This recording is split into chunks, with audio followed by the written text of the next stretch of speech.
Taiwan lost Honduras just as President Tsai is about to embark on a trip to Taiwan's two remaining allies in Central America this week, and of course, via the US.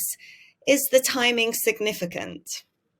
I suppose the timing is intended to embarrass President Tsai, but again, whether and how much that actually is an embarrassment is a different story. Because if she completes her meetings in the U.S., including with House Speaker McCarthy, it would suggest that the substantive nature of Tsai's visit overseas will actually have been achieved, right?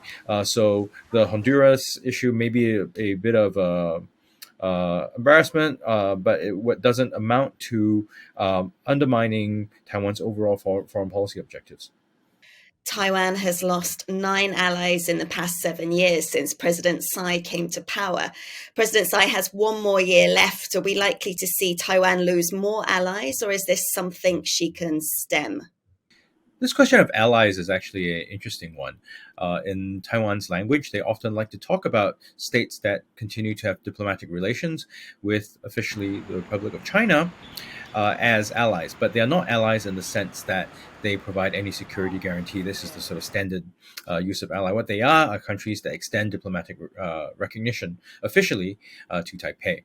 So I guess the point about this loss of recognition, of course, it strikes headlines, but what it doesn't really capture is the sort of more complex dynamics. It also doesn't capture the substantive nature of relations between Taipei and other capitals that have been going on an unofficial basis. So just as Honduras had broken relations, we saw the visit by the Speaker of the lower house of the Czech Parliament, and complete with a pretty large entourage.